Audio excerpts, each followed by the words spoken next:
Hello, in this video I will show you how to put the front lock carrier of the front end into service position on Audi A6 C6 4F. You might want to put the front end into service position if you want to replace timing belts, timing chain, crankshaft pulley, water pump, tensioner and all other stuff that's on the front of the engine. Here you can see that there is no space in between the engine and the front end. So in order to get access to those components, we need to put the front end into service position. To do that, we'll start by removing the front bumper. First, we'll start by removing everything holding the bumper on top.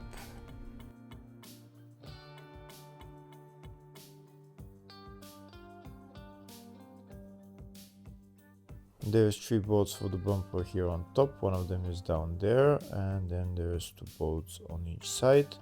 In my case there's no bolts, there is cable ties put on instead of the bolts, but in your case it will be bolts. When I remove those cable ties, then we're going to remove the 2 bolts, the 2 nuts holding the bumper on this side. To remove the nuts, first we need to remove the bolts holding this wheel arch liner and put the wheel arch liner to the side so that we can get enough access to get to the nuts on both sides. If the video is useful, please like and comment on the video and subscribe to the channel to see more videos like this.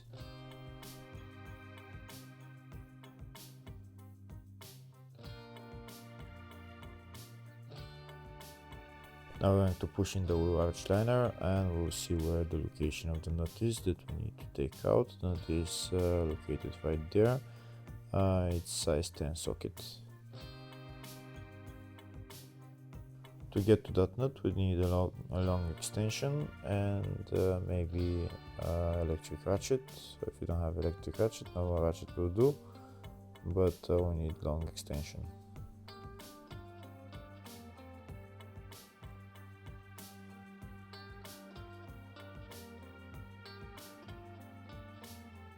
Now we do the same on the other side. First we remove the bolts for the wheel arch liner, we'll push it to the side and then take out the nut.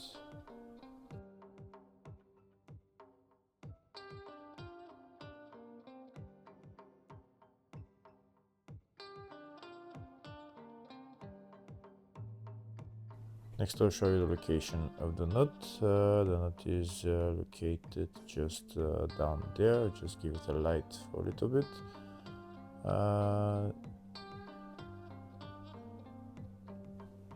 You can see it's located right there.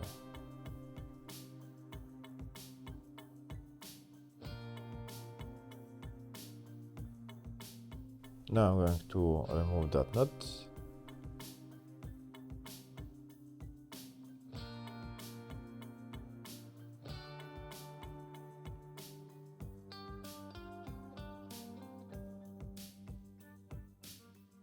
Next I'm going to go underneath the car and remove the engine under tray if there is one. In my case there is no engine under tray. We'll just check if the bumper is held on somewhere else on the bottom. In my case it's not held anywhere else.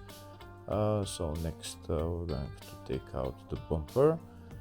Here you can see the bumper is out. Now there is the only thing left to unplug is the electrical connectors on the 2 sides.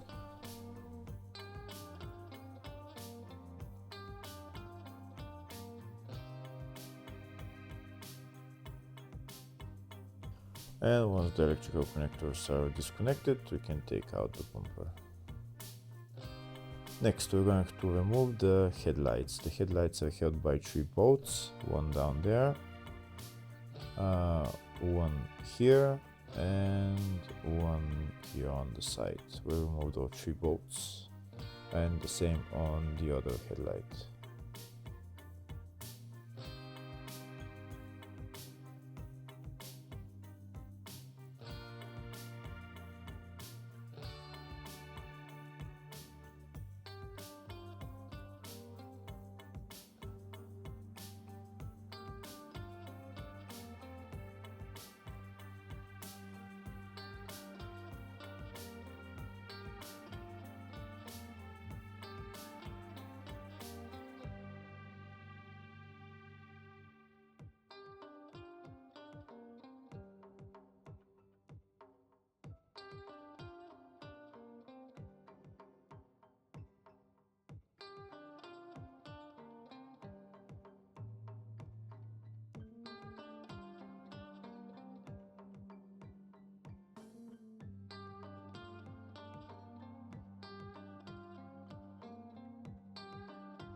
Now that the bolts are removed, we're going to take out the headlight and disconnect the electrical connector. To disconnect the electrical connector, we need to push this tab in, and then we just pry out the connector. And that's the headlight out. Now we're going to remove the other headlight as well.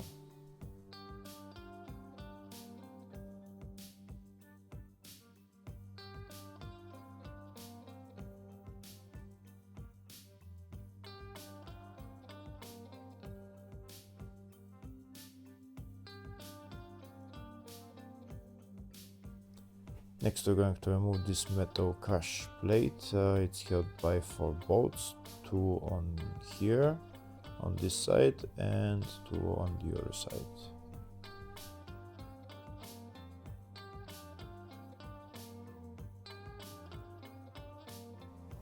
Okay, now we're going to remove those 4 bolts.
Now that the 4 bolts are removed, I'm going to take out this metal plate and put it to the side. Next I'm going to remove the bolts holding this housing that holds the radiator. I'm going to remove the bolts holding it so that I can bring it forward. These are the bolts that I need to remove. Those 3 bolts on this side. Also we need to remove those 3 bolts on that side. Also we need to remove the 2 screws holding this air intake pipe. And also we need to remove those 4 bolts, 2 on top, 2 on the bottom, and then the nut over there, and also on that side 4 bolts and that nut as well.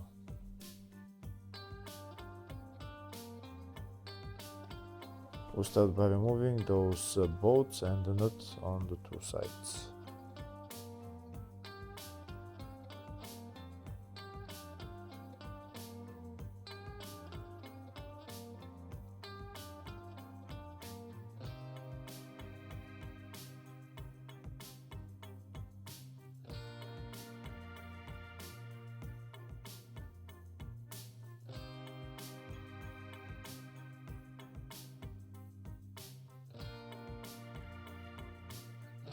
Next we're going to remove the 2 screws holding the air intake pipe.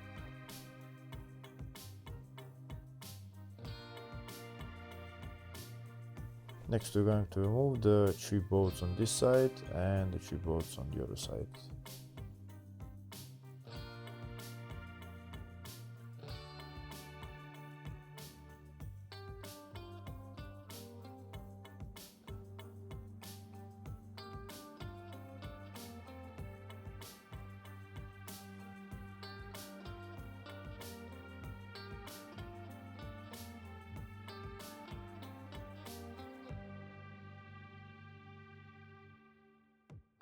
We can see the whole thing is starting to get loose, but there is still some things we need to remove before being able to bring it forward.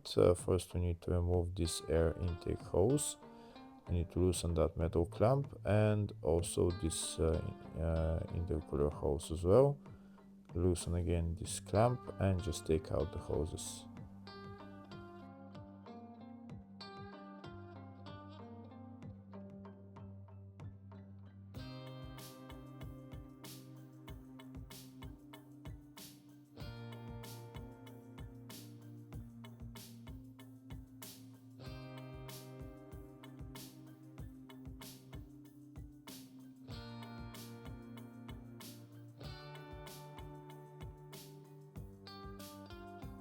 Next we need to get long screwdrivers to put them in there, into that hole, so that we can slide the whole front end onto them. We'll put this screwdriver in there and the other screwdriver on the other side.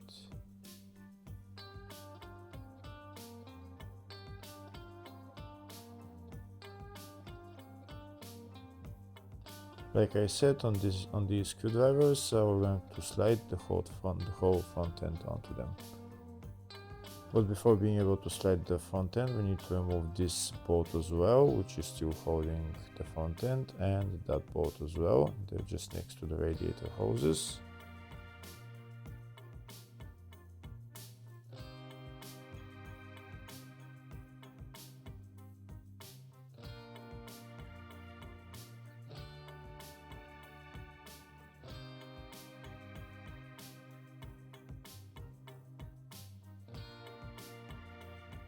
Now that everything is removed, we can just slide the whole front end onto the screwdrivers. We need to slide them as much as possible so that we can get enough access to replace the timing belt.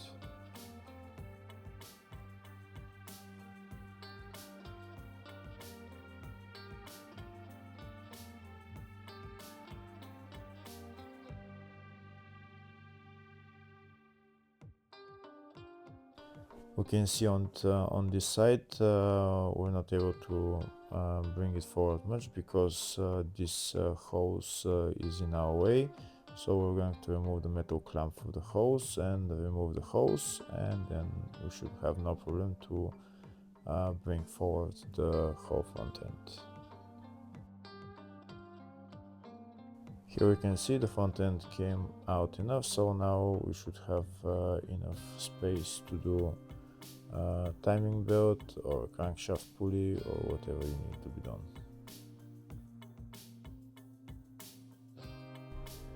Here you can see now how much space there is to work on everything you need to do on the front of the engine. Hopefully the video was helpful. Please like and comment on the video and subscribe to the channel. Thank you.